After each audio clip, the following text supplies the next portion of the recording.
Okay, so hi everyone, my name is Yona Lunsky, and I am giving this talk wearing multiple hats. It's kind of an experimental talk. It's very dear to me. It's personal.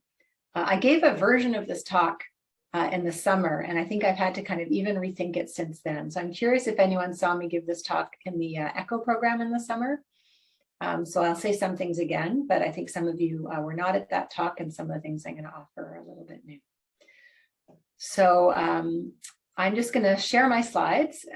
So here we go on that. Let's see if I do a good job on that. I'm going to try not to be too attached to my slides, but they sometimes help remind me about the kinds of things I want to say.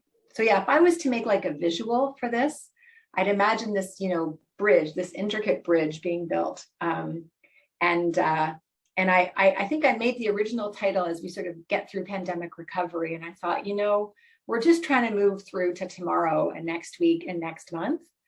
And it is going to be important even when we think about recovery, but I think we just have to think about moving through because that's still what we're doing. And we don't really know exactly what comes next or how quickly it's going to come. But I think at the core of what we need to be doing is thinking about this kind of bridge building that we can all be doing, that we're all doing already very hard.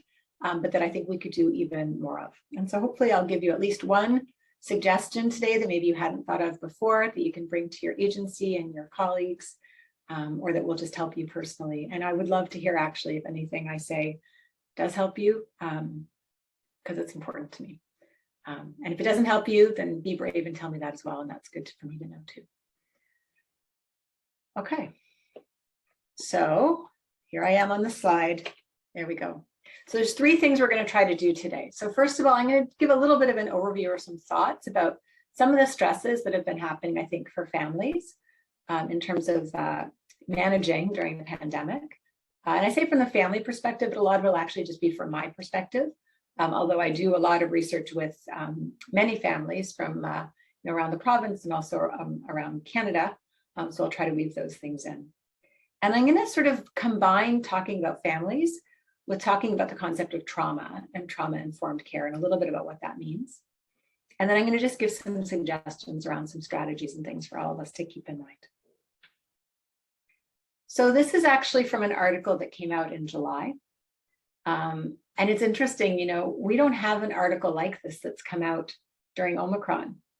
I know there's been stories that people have been talking about, and there's been kind of some sort of activating more, I guess, intensive protocols in homes because there have been so many outbreaks, and having to kind of change the rules a bit again in residential settings, in day programs, in our hospitals and in healthcare.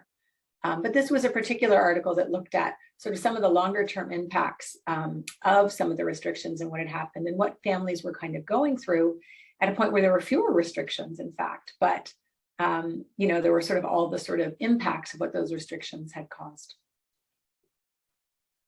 And then for those of you who don't know me, when I say this is personal, it's personal for me because I have a sister who is in Ontario and who receives her services through developmental services. And, everything that's gone on during the pandemic has not only impacted my work, but it impacts my family, it impacts my sister, and it impacts me. So there's three lessons I'm going to go over here, and I'm going to come back to them at the end of the talk as well. And I've put a link into this page, which sort of goes through these lessons and talks in a bit more detail on this, in an article that I wrote actually a long time ago. So this is the pre-pandemic lessons. So the first lesson is there's no such thing as difficult families. There's just families with difficulties. What I used to do is I'd give talks to agencies. When I'd sort of have people, I'd take the screen down, we'd all put our faces in and we'd say, or it'd be in person, everyone actually raised their hand. Remember we used to sit in person with other people and talk with them and they'd raise their hands. So I'd sit with everyone and say, okay, well, who here can think of like that family that is just so difficult? And everyone's like, everyone would know what I was talking about when I'd say that. And everyone would lift their hands up. And I'd say, okay, well, you know what? There's no such thing as difficult families. There's just families with difficulties. And I would kind of explain what I meant by that in terms of the difficulties that families experience. The second lesson is that family perspectives can be different. That doesn't make them wrong. The third lesson is that there's no easy answers, and if there were, we wouldn't have the challenges that we're having right now. So these were lessons that I used to think a lot about, and I wrote about in this article quite some time ago. And I'm going to come back to these lessons and sort of how I've thought about the lessons differently since the pandemic in a little bit. But I want to talk now about the context of where we were at before the pandemic. And this is important because some people think like, well, everything was just awesome, and then suddenly COVID hit, you know, and oh my gosh, then we had this huge mess of what we're going to do together. But the reality is, if we think about how we were doing even before the pandemic, our system is set up so that families and agencies do not always work closely together, even before the pandemic. Okay. So, and that could be families who are sort of just accessing day services or case management. It could be families who have a loved one who's in a residential setting where they're getting support. But, you know, how those groups work together, it wasn't perfect. And even when we defined family before the pandemic, we might have just thought of like the main responsible family member, typically a parent, typically a mom, right? But we wouldn't necessarily think about the whole family. So the mom, and if the mom was with another parent, the two parents, or if there were siblings involved, or active nieces and nephews. So we weren't built on something super strong that was ready for this pandemic. The second thing, and this is really important, is that there's all kinds of families. Right? So when I talk about families with difficulties, there's some families that have a lot of difficulties. There's some families that have just a couple of difficulties. There's families that are very active, very involved, and very much in tune with the same kinds of things that the agency is doing. And there's families that are maybe a bit more hands-off, or families that maybe see things in a bit of a different way, or families that don't agree with each other within the family. Does anyone here live in a family where you don't actually agree with everything that goes on within your family? So, you know, we all have to deal with that.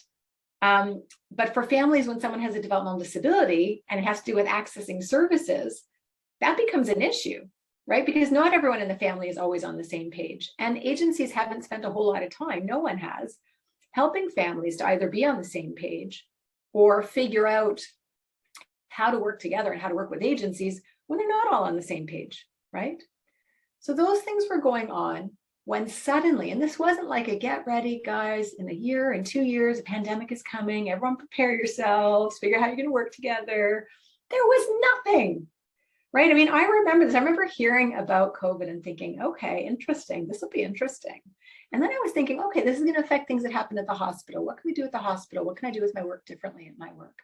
But I did not think, honestly, until that week in March, I was not thinking about, I was thinking about like making sure when I was with my sister, like hand washing, I was making sure maybe we were trying to be careful that we were, I don't know, I didn't really know what to do or not do, right? And then all of a sudden this happened. And I remember like stuff happening. And then it was 2 days later that we got a call that the day program wasn't opening the next day. And then visits were still allowed. And then it was maybe 3 days after that there were issues with visits, right? Like it crept up on us, but it crept up quickly. And the base that we had was not so super solid, right? So what does that mean? How does that impact all of us? Okay, so first of all, families either were locked out or locked in. So when I say locked out, I mean, and I know people here are familiar with this, that rules came in really quickly that said, you know, you should not be coming into the home to see your loved one because we really need to sort of stop the virus from getting in, right? And then locked in refers to those families who either if they had their loved ones at home, you know, they were on a nice March break vacation, or they just thought maybe for a few days we'll try this just until things, you know, pass over in the next week or two, and then our loved one will come back. Well, they couldn't come back so easily, right? Or if they were used to having a lot of supports in the community, going to activities, you know, 5 days a week from 9 to 3 or 10 to 2, those things stopped. So those families were really just locked in their own homes with very little support. Or if their loved one wasn't with them, they were locked away. And let me say, I don't think either of those situations are easy situations, right? It's not like one situation was like, well, at least you weren't locked out. Well, at least you weren't locked in. Like neither was opportune, right? And again, without this good, strong sort of backbone to help people in this sudden crisis. So families felt powerless. Okay, and when we think about what helps us during the pandemics, and we talk about these 4 C's, one of the C's is control, right? Control and choices. We need to have something we can do. So to suddenly have like nothing, it doesn't matter what you say. It doesn't matter if you call up the executive director and you yell really loudly. It doesn't matter if you like live down the street from a politician, right? It doesn't matter if you're a doctor. You suddenly had no power. Okay. And so what's happened, and it's almost 2 years, is we've had this constant struggle where we try to take care of keeping our loved one safe and keeping our loved one well. And I think every person here can relate to that in their own family and also in their agency, in their job, right? Because we know that the more people we can prevent from being exposed to each other reduces risk of virus. That's the safe part. But that all these things we're putting in place to make people safe, wearing masks, wearing mask and shield and gown, not letting people come in, not having physical contact with people. Those things might make you really safe, but they don't necessarily make you really well. And every time you decide to do things that help you in terms of your mental wellness, there are risks that might come with that in terms of safety. And it's an impossible choice sometimes to make. And that's something that families have been working on now for 2 years. The other thing that I think made things really hard is it wasn't like everyone just went to the rule book. Oh, let's just flip to COVID pandemics. We'll know what to do, right? Oh, here's the rule. It makes perfect sense. The rules didn't make sense. And they didn't come out in a clear, easy to communicate, very much the same in every agency, that's how it works sort of way, right? And even if it did come out in that kind of way, every family is different, right? And every person being served and supported by these agencies has different and unique needs. So if we make a rule that says everyone gets to now interact with virtual care, well, what the heck do we have set up for virtual care? Some people love it, right? Some people love those kinds of connections. They're tech ready. They got great Wi-Fi in their house. The staff know what they're doing. Boom, go, right? But that's not the case for many people. And every time something is confusing, and then it changes, and then it changes, it kind of builds this doubt, right? And it takes this really flimsy bridge we had that maybe existed between families and agencies, and it makes it that much weaker, right? And then the last point is that there was trauma there. So we know that there was trauma for the people with developmental disabilities because of COVID, but there was also trauma that happened for families, and there was also trauma that happened for staff. And I'm going to talk a bit more, I think, about this concept of trauma. But I think one thing I do want to say about trauma is that, my trauma and your trauma are not the same. I can have something traumatic happen to me, and you can be in the exact same situation. It doesn't have to be traumatic to you, right? Or I can have something happen that is traumatic to me, and it's really obvious how it's traumatic to me, and I'm really eloquent at expressing that trauma very quickly, and everyone understands it. But you might not be able to do that in the same way, right? And then we have different kinds of traumas going on in our lives. We have the trauma of what's happening around COVID and our loved one with a developmental disability connected to a particular agency. And then we have all the other traumas of things that are happening in our homes, in our work, in our communities, right? So it's not like single trauma situation here. Okay. So how did this impact mental health of staff? And if you've seen me present before, you've seen this slide before, but I'll just use this one visual to remind you of something that it means. So this is based on survey results we got from many DSPs who work in our sector in Ontario. And we asked them a whole bunch of questions. The first time we asked them these questions was in June and July of 2020. So sort of right as the first wave was kind of dying down. And we asked staff to tell us, it was just a 4-item questionnaire called the PHQ-4, to describe some basic kind of symptoms of depression and anxiety. And about 1 in 4 staff said that they were experiencing what we would call moderate to severe psychological distress at the time of that survey. Okay, so a lot of people had some distress, but people were managing. But 1 in 4 people really were struggling. Okay. Now we asked the same questions to staff, not the exact same staff, but this time it was maybe about 500 staff in the province, similar group of staff, and 35% of them reported a year later moderate to severe distress. And I wonder if we would have given this questionnaire to everybody at the end of December, beginning of January, what they would report. We will do this, and this is a plug for our survey because we all love research. We will look at these things again coming up this year in the spring to kind of see again where things are at. But what I want to highlight here is that even though last summer COVID was not bad, we were opening up, right? This was right when we were having the new rules that came out in place around how to increase family visits and family contact. Day programs were opening, people could eat in all these restaurants outside, like good stuff was happening. But we still saw not lower rates of distress, but higher rates of distress in our staff. Okay, so there's a cumulative impact of things. It's not just what's happening today, it's what's happening today based on what was happening yesterday, last week, last month, and all the things that have happened in the last year. That impacts people who have developmental disabilities, it impacts families, and it impacts staff. So let's talk for a little bit about trauma.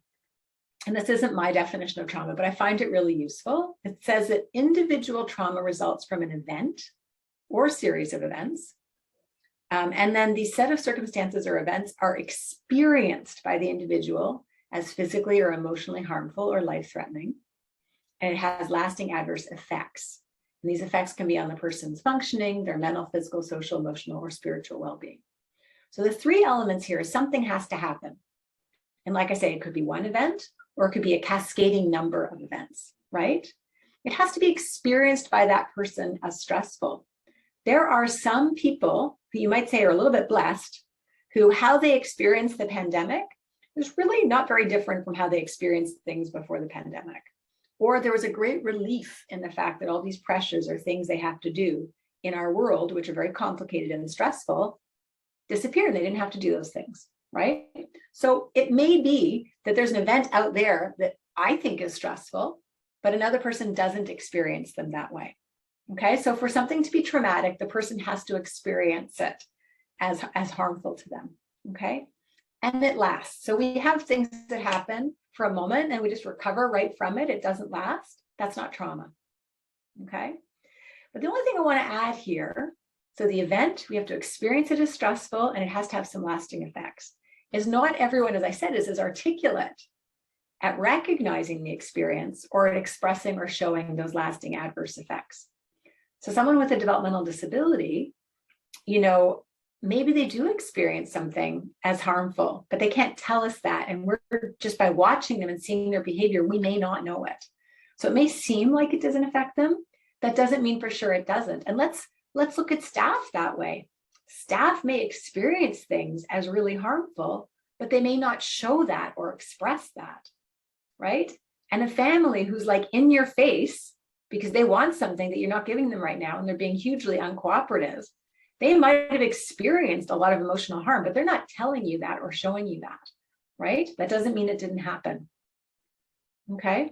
And sometimes the effects are incredibly obvious and everyone's really good at showing how they're having these lasting effects, and sometimes they're not. And they might be very emotional, so there's like a lot of crying, tears, you don't want to get up, you can't do anything. It might actually just show up in your actual physical health, right? But not be so obvious emotionally. Or it might be kind of like an existential kind of thing, like what's the point, right? And your spiritual way of thinking about the world where it impacts you. Okay, so that's what trauma is. And then this talks a little bit about how organizations can address what it means to be trauma informed in an organization.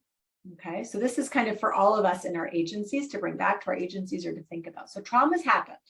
There's no doubting that trauma has happened, right? Trauma has happened to all of us, I think, in different ways, to different extents.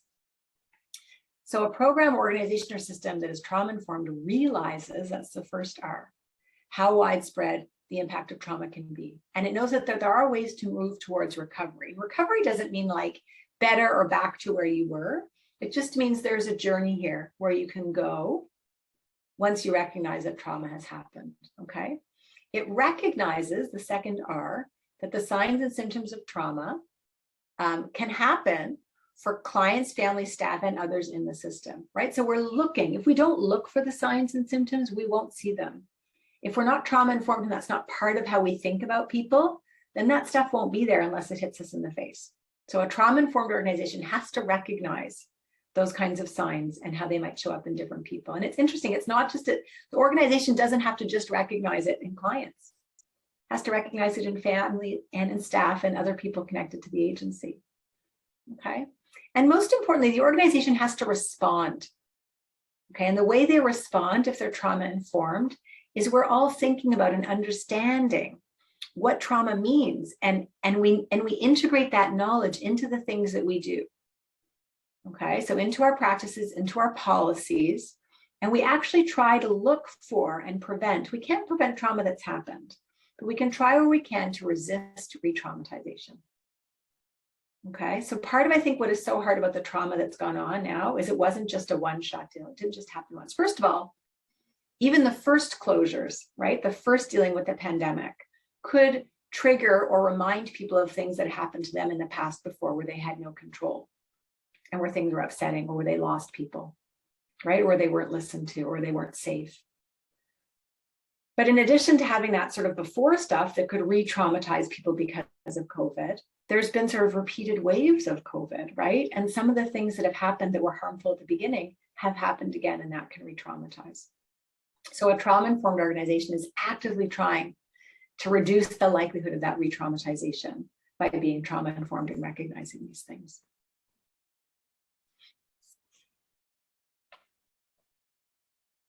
So this slide doesn't come from me. This slide comes from a really interesting group in the UK that I like. And I include the link, and we'll share the slides after. This group, Bringing Us Together, is all about bringing agency folks together with families.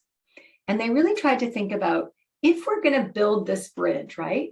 If we're going to make this kind of trust that was, wear and tear for sure during this pandemic with each wave, right? How can we do that? What does it feel like? And so those are the definitions of what they want families to feel. And the families and the staff kind of agreed on this together. So families feel confident, families feel safe, they feel involved, and they feel respected, right? So it's not just about the client. It's about the client in the context of that family, and that family is feeling respected. And the families feel like their own needs and wants are considered, respected, and supported. So sometimes it's like an us or them kind of thing, right? So there's like, well, it's not what the client wants. We have to listen to the client here. Well, the client is a member of a family. Now, sometimes not everyone in that family agrees on everything, but that doesn't mean that when we make our decisions, when we work together, that we're only recognizing one perspective. And we don't even have to agree with the perspective of family or some people in the family. But we still need that family to feel like actually there is a validity for them having needs and wants, that there's an openness to hearing what some of those things are, and that however we figure it out together, there's some support. And the last thing is that we need families to be families, right? And you might say, well, they're families. Of course they can be a family, but they have to feel that freedom to be families, right? So sometimes, especially because of the things that have happened in the pandemic, a family may not feel like they have that freedom. You might say, well, that's not my fault. That's not my responsibility. I can't change the rules. No, but what can we do given the rules, given what's going on right now? How can we help that family feel their freedom to be a family as much as we possibly can? Because they really need that right now.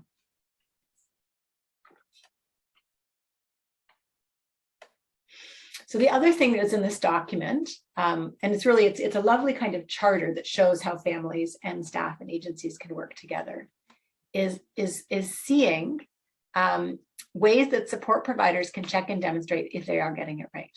So the staff and the agency are feeling valued, right? There's a personalized, proactive approach to recruitment. In terms of how the agency is working, staff feel like it's okay to talk about and learn from things that go wrong, including their interactions with families, because you're not going to get it right. If you're bold and you're daring and you're trying, you are going to make mistakes. So it's not about being in like a mistakeless culture. It's a culture that can learn and that can recognize errors and that can work with that. Okay. The people who work in an organization feel emotionally intelligent, and that how they work with families is very much part of what the provider or the agency offers. So it's not like this thing that might work out and that's a nice bonus. It's actually part of what the organization does, how they work with families. And then we can see, if we look at how that organization is structured, and whether it's the whole organization or what happens in a given house or a given apartment, we can see how people with disabilities and families have a voice and are present in the decision-making and what happens with that organization. So those are pretty big level ideas. The question is, how do we actually apply that to ourselves now, and why do we need to think about these things right now? So I'm going to go back to those lessons that I talked about at the beginning from the article I wrote way before the pandemic. So there are no such thing as difficult families. There's just families with difficulties. And I wrote that at the time. So I wrote this article because there was an interaction or an encounter that happened with my own family, where I'm sure we felt like a difficult family. In fact, I'm sure I've been called a difficult family many times in my life. And I come from a family where my mother was also I'm a difficult sister. My mom's a difficult mother, right? Sometimes with my own kids, sometimes I'm a difficult parent too. But I'm not really. It's just a family at certain times where we've had a lot of difficulties. And just having this, I think I want the staff to know, be curious, be open to what, if I'm giving you such a hard time, what is going on with me right now that is making things so hard, right? So think about what could be happening in terms of those difficulties. And I give some examples of that in the article. But I think the new piece that I've been thinking about more, over the past 2 years, is that there's also no such thing as difficult staff. There's just staff with difficulties. And then frankly, we think about, challenging behavior and difficult clients. There's obviously no clients who are difficult. They're just clients who have difficulties, right? And just that slight shift in how we think about things, I think can shift how we interact with people, right? So if I have a staff who's, say, working with my sister and they're rubbing me the wrong way and they don't seem to get something, or they seem dismissive, right? What is going on? Why don't they grasp that? Is it really stressful right now in that home environment for them? Like in the environment with my sister? Is it actually really stressful at home? Are they short on sleep? Did they bring food into the house that they could eat today? Did they get a break? Right? Do they feel like something I said to them rubbed them the wrong way before? I remember there was one time during the pandemic where I used a swear word. I was so upset about something that happened, and I swore. I didn't swear. I didn't use a swear word at a person. I didn't call them a swear name or something, but I swore. And some people swear all the time. I didn't even remember or notice that I did that, right? But it was really upsetting to the person that I did it to. And had I not known that, so first of all, where were they at? Where was I at? Why was I so upset? But also, why would that make them so upset? So that thinking, that recognizing, that pausing is so important, right? And if I want people to appreciate the difficulties that I'm having that are making me behave in a certain way, how hypocritical is that if I don't recognize that those very same things can be happening to the other people in that system, whether it's a person with a disability or a staff?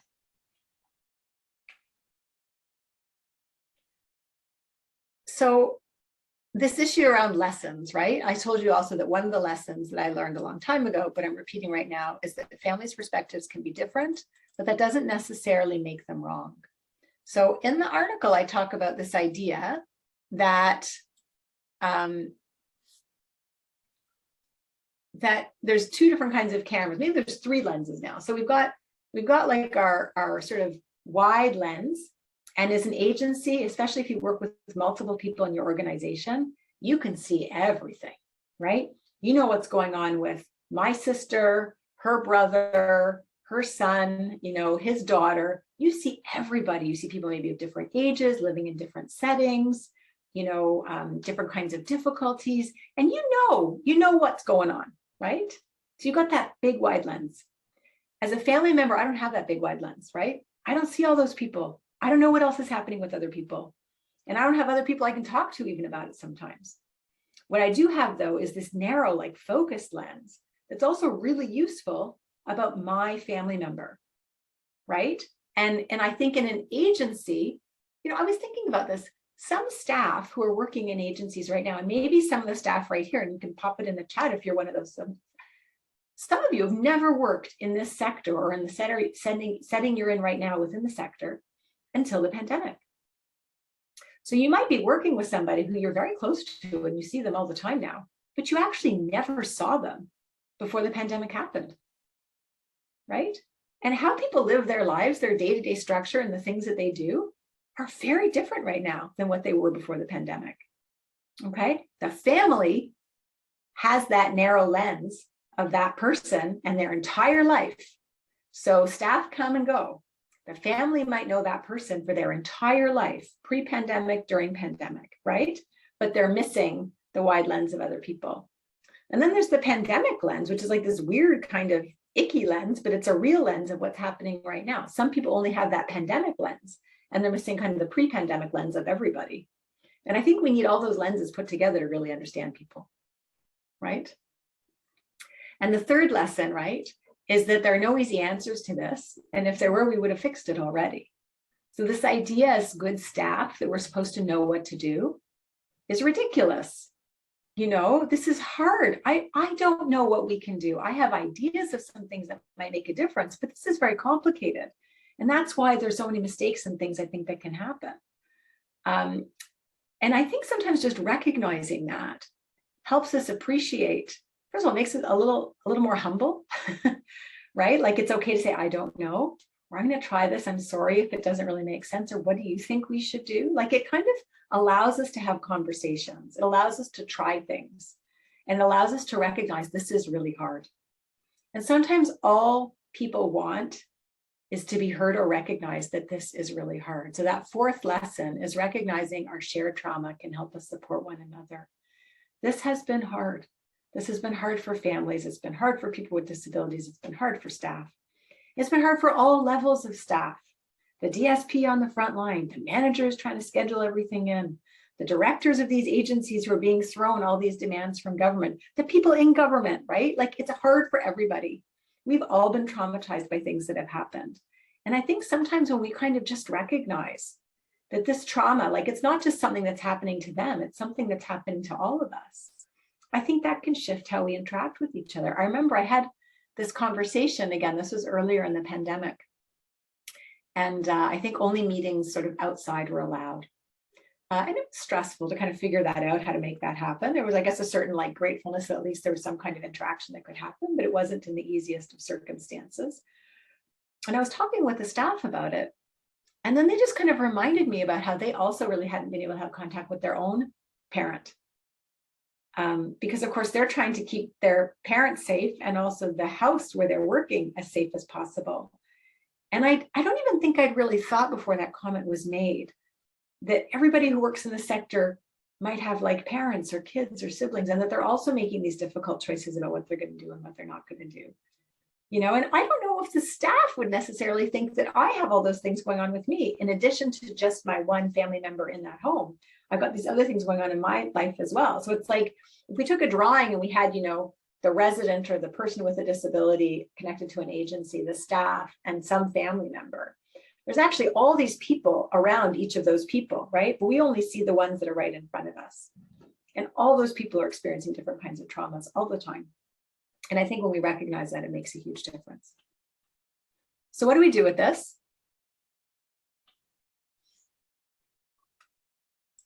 Sorry, I have to remember how to, here we go. Here's a couple of thoughts, okay? So the first thing is, and I think this is about how we build stronger bridges in the first place and how we keep trying to build them back now because we know the bridges aren't super strong, right? We need to keep families in the loop when things are going well and not just when there's a big problem. So part of the impetus for why I wrote this original article had to do with how we were alerted to something that had gone wrong. And it was like a big wrong, it wasn't a little wrong. It's really hard if the only time you get phone calls is when things are really bad. In fact, I can't think of anything worse. And anyone here who has, whether you have, you know, someone with a disability in your family, or just any child in your family who's had a difficulty, or any relative in your family who's had a difficulty, you know, this idea where like whenever the phone rings and you look at the number on call display and you just don't want to answer it, that's what it feels like sometimes, right? So imagine if you actually know that things are going well and you hear that, it's like, you don't know when the phone rings, oh, this could actually be a good thing. I don't have to avoid this phone call, right? And you're building, it's like you're getting cred, you know, like you're building relationship, you're letting people know that things are going well, and this is what is going well, right? So when you have to have that conversation, or when there's something that's really problematic, that bridge is stronger, right? And you're able to have that conversation, you know each other better, it just makes it all easier. And I think when things are difficult, that's the one thing we don't remember to do, which is keeping people in the loop as things are going okay. It doesn't mean no phone calls are needed, right? It doesn't mean no meetings are needed. That kind of interaction when things are going okay, really, really important. Okay. The other thing that's really important is if there is something to say and it's not good, okay, you got to be present. And you got to be present even though there isn't a lot you can say. You can be present with your ear, right? You don't have to be present with your mouth. You can be present to listen to what's happening. You have to be available. So you've left a message or you've sent an email. How can you be contacted to sort of get through this and talk about this more? And if you need support to be able to be present in that, who do you need to be available to support you? Because you know you're going to be delivering something that's going to be upsetting, right? So if you're going to bother to deliver something that's upsetting, you got to be present and there to help process it. The other thing that's really important is that sometimes I think we think, well, we're supposed to just sort of get to the point, deliver the message, right? Sometimes even when you can't change things that are awful. So we've talked a lot about how during the pandemic, as professionals, we experience something called moral distress. And I know this was another one of our webinars talked about this. Moral distress is like when stuff just feels wrong. We can't change it, right? But we're watching something happening that's wrong, that makes us feel bad. We can still relay that feeling. You know, you may think, well, I'm not really supposed to relay that because I'm supposed to just follow these rules or it's not my place. But what you're saying in that moment, you're conveying like, I care, I feel. Because to the family, it might seem like they don't feel anything at all, right? You don't have to be worried that like if I convey that I'm upset or I convey that this is hard, then they're going to say, well, change it. Why didn't you change it, right? You don't have to be worried that you're going to be like siding with them or something. You're just kind of saying like, I am also struggling right now. This is hard. And it makes us feel like we're all understanding each other a bit better. Like we're all having that, remember that idea, this kind of shared trauma, this shared connection. Another point is judgment. So, you know, there's this expression, if you don't have anything nice to say, then don't say it at all. Or if you wouldn't say it to the person's face, then don't say it, you know, behind their back, right? So it's very easy for us to judge what people are doing, especially when it's rubbing us the wrong way, and especially when we're so like maxed out and spent, right? But we don't understand other people's context. We don't know all the stuff that we don't see. We only know the little bit, the little tiny bit that we do see.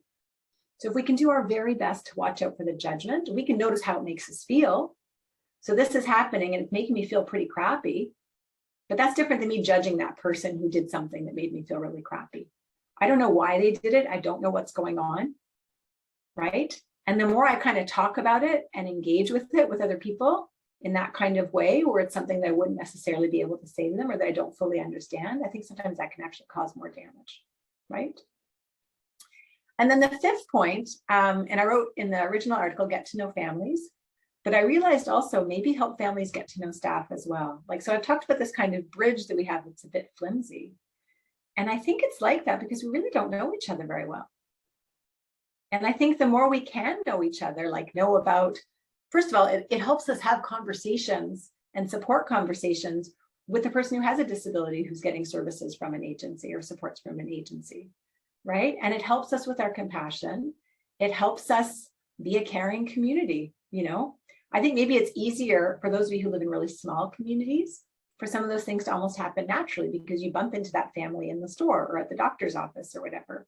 I live in Toronto. I will never see any of the staff or families connected to a person in an agency, you know, and recognize them.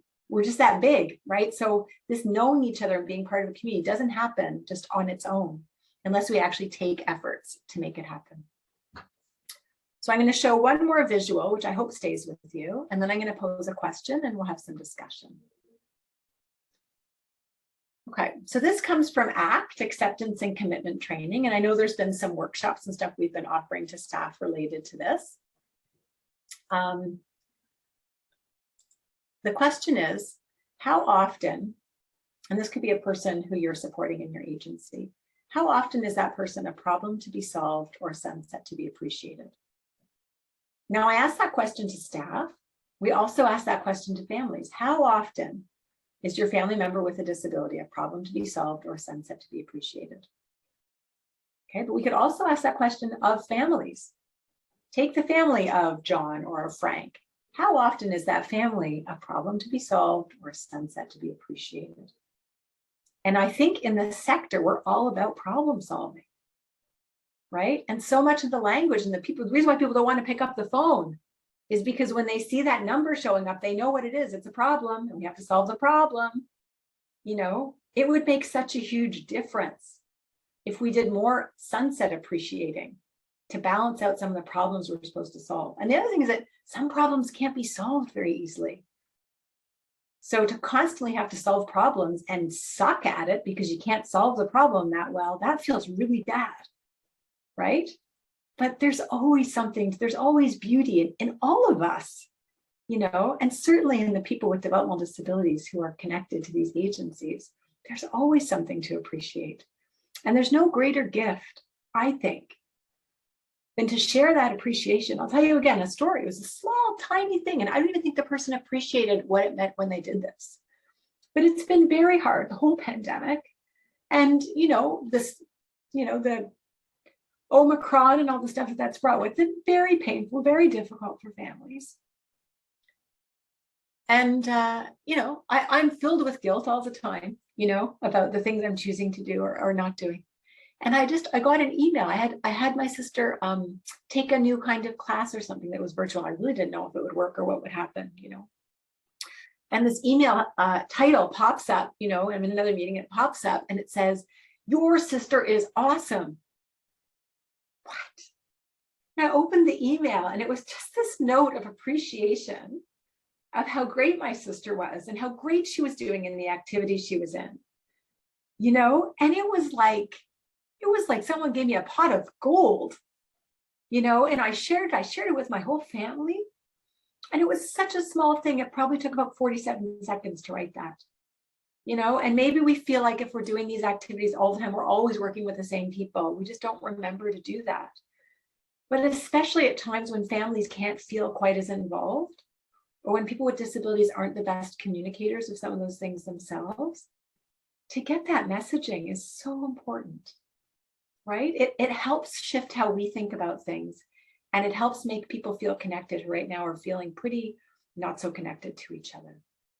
So I guess one of my pleas is to really think about in building relationships with families and bridges, thinking about those sunsets in every situation. And don't like throw in the sunset because you're about to solve a problem. You could do that too, and it's not bad, but just throw in a sunset. You know, use at the beginning of your meetings, just notice it, just post up notices when you see these things and make sure to share them. Why would I'm sure they know that, they see it all the time. Tell them anyways. They'll tell you when they get annoyed by it because you're doing it too much, you know, but appreciating the sunsets, I think, in people is really appreciate it with other staff. You know, share this kind of stuff with each other. I think it helps us, especially with the people who are more prone to always being labeled as the problem to be solved. So I said I had one more slide and then I was going to turn it into a little bit of a discussion. So let me just flip my slide here. Here we go. What are some of the small things, the little tiny things that you think you can do within your own agency, within your own work, maybe just with one family, that you think can help build, like we've got one bridge, we've got the staff family bridge, but we've got other bridges that are kind of broken and falling apart on top of each other too. So we've got the direct staff and the sort of manager supervisor bridge, and we got the client and the staff bridge, and we got the agency and the, you know, other parts that we've got all these bridges that are kind of broken, right? Or not. What are some of these little tiny things that we could do, maybe particularly focusing on that bridge with families, that could make a small difference, getting to know families, seeing things through a trauma-informed way, sharing the sunset, anything we can think of. So I'm going to take my slide away. I'm going to stop sharing so we can see each other. So it's nice to go on gallery view because then we all feel like we're seeing each other more equally. You can turn on your camera if you like. And what are some things you can put them in the chat, or you can raise your virtual hands, a little tiny thing that you could offer or that you commit to doing that might make a small, small difference around working together with families.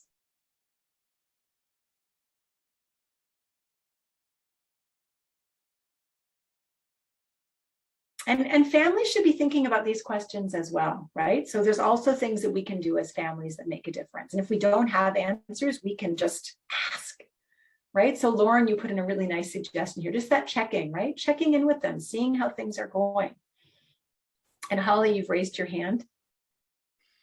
Yeah, I love that idea of thinking of family members as a sunset, thinking of people in people's lives as a sunset. And I know with my own family member, I'm trusting you guys not to run it and share this with all my family, But just thinking of members of my family, what is the beauty that they bring to my life, and what do I appreciate about them? So that when they are challenging me, I can remember what's important. So maybe thinking about that with the people we support, what is the value that certain people bring to their life, and really celebrating and acknowledging that. Yeah, so whether it's talking about it, showing it, making a picture of it, right? There's all different kinds of ways that you can celebrate and acknowledge that. Yeah, so I'm starting to see a lot of ideas coming into the chat box, which is awesome. It means people are thinking. If you want to talk, you can also raise your hand. But I'm seeing here about this idea of having the contact when things are good and not always bad news. Yeah, absolutely. And sharing stories of activities. Yeah, like that's the thing, like get a picture too. Like there's this whole thing around, we can't pictures, confidentiality, we can't send pictures. Figure out your rule at your agency, find out what can be shared and share it. You know, get the individual to share it on their behalf, but you help send it. Send a picture, capture a moment, right? If you're not sure what the rules are and what you're allowed to share, find out.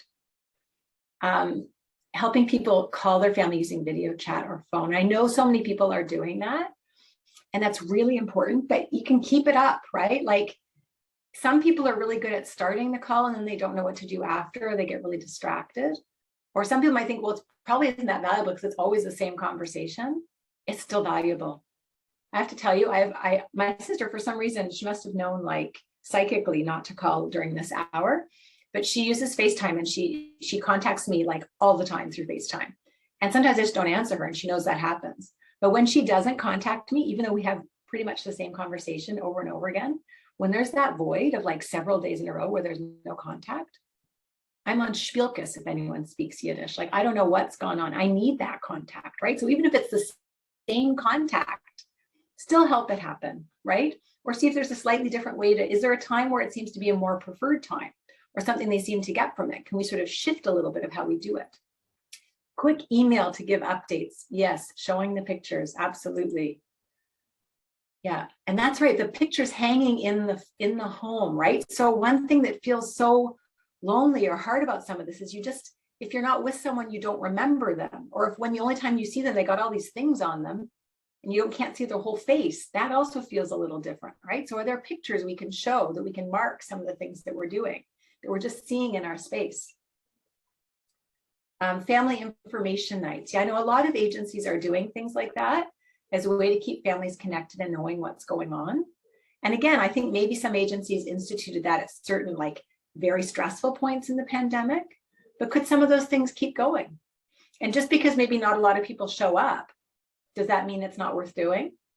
Because maybe over time, some people just like knowing it. Sometimes I like knowing. So I'm really involved in an organization called the Sibling Collaborative. It's a fabulous organization. So I don't know, again, when we talk about families, please remember siblings and involve them. So the Sibling Collaborative is great, and it's just for siblings, adult siblings. It's across Canada. I never go, but I love knowing that it exists. It's really important to me, even though I never go. I just need to know that it exists, and I need to know they have their meetings. So even if people aren't showing up to your meeting, it doesn't mean you should stop having the meetings, because some people benefit from it, and some people really benefit knowing that it's there if they wanted it, right? Virtual family dinner night, that sounds great. Social media, posting things so they can see it. Music videos, that sounds like a great idea. So Amanda, your hand's up. Yeah, I was just reflecting on when you were talking about how families have more to their life than just that loved one and what's in front of you. And when I think back to the families I have the best relationships with, it's when I'm talking to them on the phone and we end up talking about other things in their life, like their granddaughter or something that's happening at work or in the neighborhood, where you build that relationship because their identity isn't just that person that they're caring for. They have a bigger identity, and when you get to know that, you become on a different level of understanding with each other. Right, and it could be about really positive things, like you said, like celebrating a granddaughter or whatever, and that's also really helpful because you could also share that in those pictures and some of those things with the person you're supporting, right? But it also gives you a heads up on some of the stresses. So, you know, if I have someone who's ill in my family, right, and some things are going on, I mean, again, you know, there have been times in my family's life where things have been really awful. And, you know, that's when we really need staff to get it, right? Because we can't necessarily give all the support in those times to, you know, to my sister in my situation or to the person with a disability in an agency. But you're not going to reach out and ask for that support from staff if there's no trust and relationship there, right? You don't even know what to ask. So I think having some of that connection beforehand makes it much easier in that difficult moment to sort of give that context and have those conversations.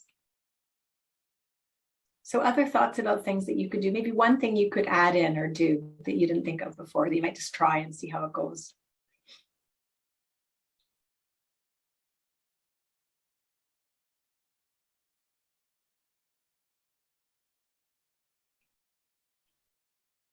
All the ideas people have had so far are really terrific, and I want to thank you for thinking of them and sharing them.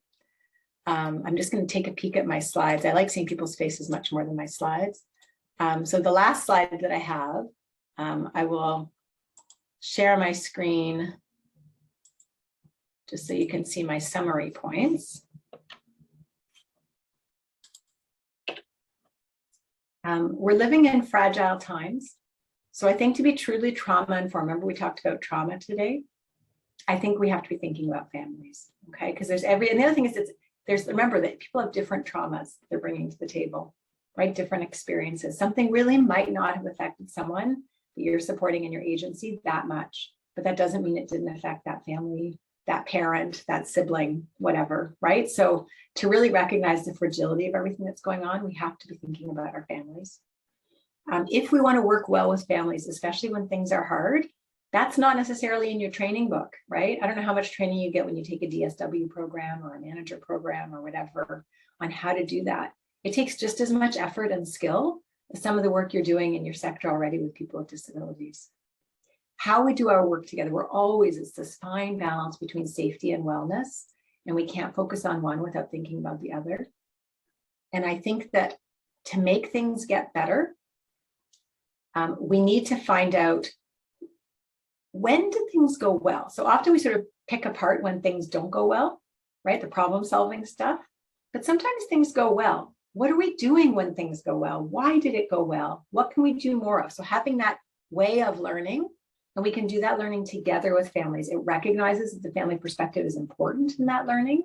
It's a much richer way of learning it. It has the different lenses we can see at the same time. And it helps us figure out, in this messy, difficult, complicated situation we're in, things we can try and things that can make things a little bit better.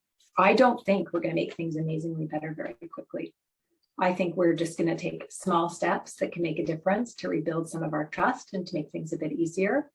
And that over time, we're going to start to see changes. But it's going to be slight and small and precarious and repetitive.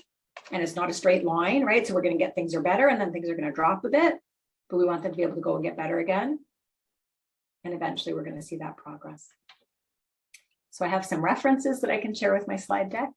And that is the end of my presentation. So 1:55. Are there any last comments or thoughts from people? Hopefully you all took one thing to think about, maybe a little differently from today. That you didn't have before. From my heart, I want to thank you for doing the work that you're doing.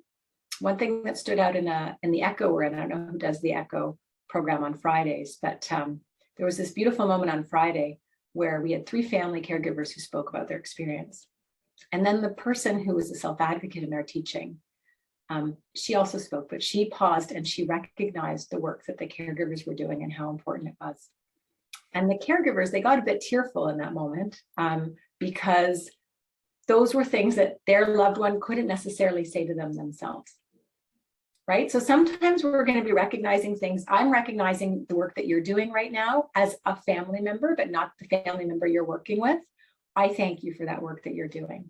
You may go and thank a family member or someone with a disability, or someone with a disability might thank someone else. Like, we can carry it forward and appreciate each other, I think, even though sometimes we can't always reciprocally at this time, especially if we're people with difficulties, do that reciprocating right back with each other. Okay, so remember that I think we can support each other in that other way. Thank you for these comments, everyone. Thank you for your work, and good luck with the rest of your week. What's it, the hump day? We're finishing the hump hour, so good luck with the rest of the week.